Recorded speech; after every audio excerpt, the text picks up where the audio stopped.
Sorry I'm late to all the distinguished guests on the dais, including our police commissioner and all the guests who've come from out of town. Welcome to Visakhapatnam.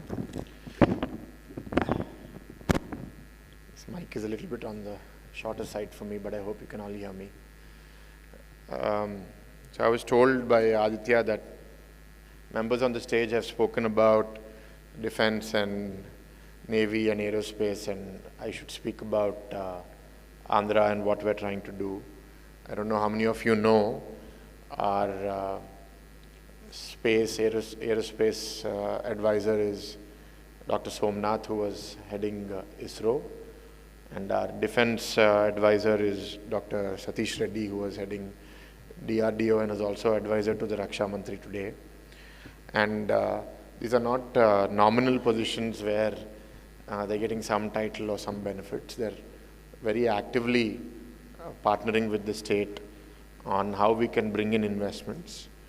I think as a target in this term, we've said we want to bring about 1 lakh crores of investment into the aerospace and defense ecosystem. And there are many things that are being mooted. I'm not the subject area expert, but they want to do a naval cluster, they want to do unmanned and drone vehicles, and then ammunition and attack things. I think the first thing that we've started with is a progressive policy, which I encourage all of you to go and read, the Aerospace 4.0 policy. And we're inviting both public and private sector stakeholders to come and work with us, to invest with us. Our advantages are, one, we already have a launching station in Sriharikota. Recently, Minister in the PMO, Dr. Jitendra Singh, was here for National E-Governance Summit. And he was saying that they're expanding the launch stations in Sriharikota, adding 2 more with much larger capacity. So that's on one side. The other side, a friend of mine, he's runs a private aerospace company called Skyroot. And he's building, his new payload is in a 7-story high rocket.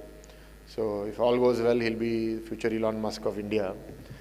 And he was given around 300 acres of land close to Tirupati.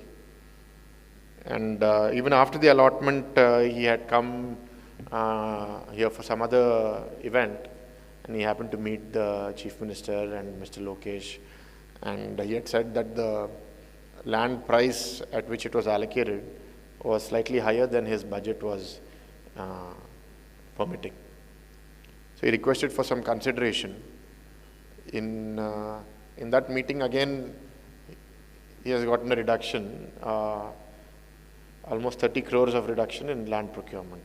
So that one visit saved him and his company. So I said he should invest with that much more vigor, with the faith that the state is putting. So we're not discriminating private or public. We're saying that those who are at the cutting edge of their area of work, and they're able to demonstrate it through some actions or with the kind of people that they are working with, I think we will repose faith back in you. And we will also move quickly, because as a state, it's not just about having intentions, how do you deliver?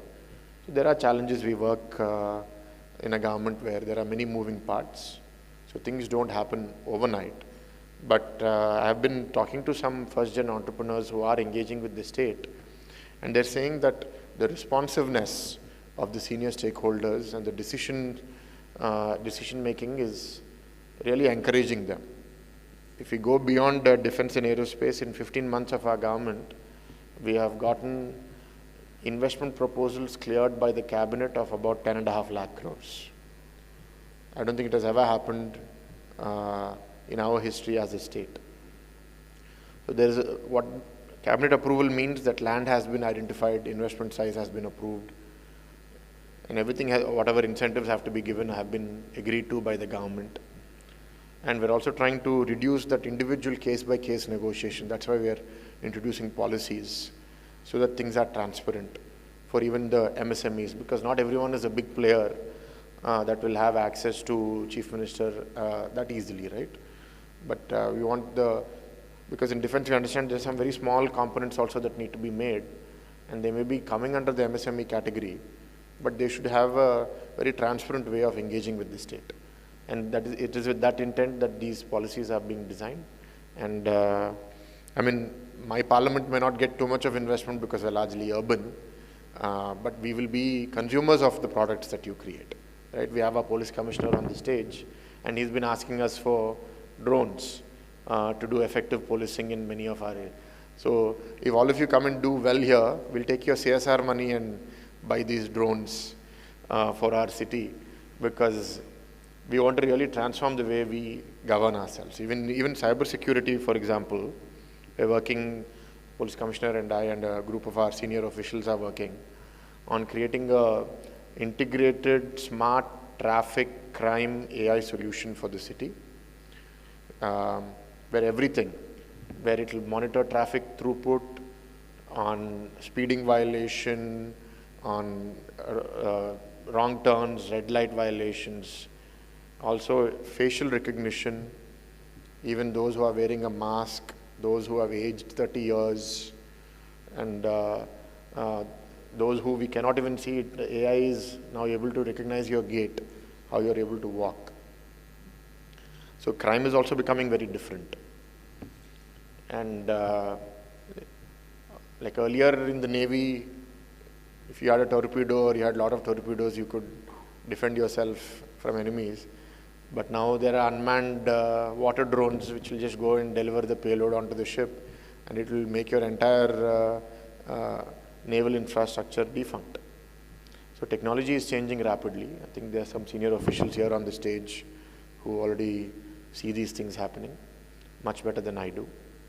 Only thing that we know as public representatives is that we need to encourage the best of talent, particularly within India, because when we're seeing the global dynamics shifting, our ability to rely on external providers of equipment, of software, is going to increasingly diminish if things go in this trajectory, which is not good. I hope it doesn't continue like this, but we cannot wait.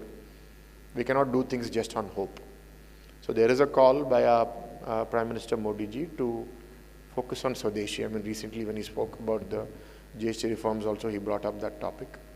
So this is a great platform. For those of you who are scientists and who are builders, we welcome you to engage with the state. And we hope to work deeply with all of you.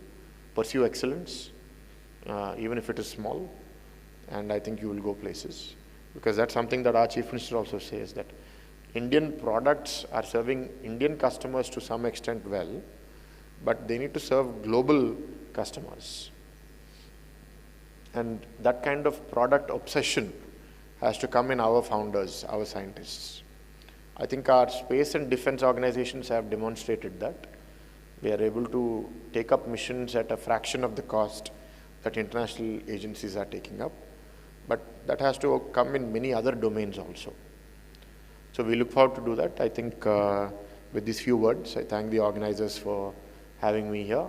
And I wish you all the best. And I look forward to seeing many of you engage with the state in a more deeper manner. Thank you. To stay informed about the startup ecosystem, subscribe to My Startup TV.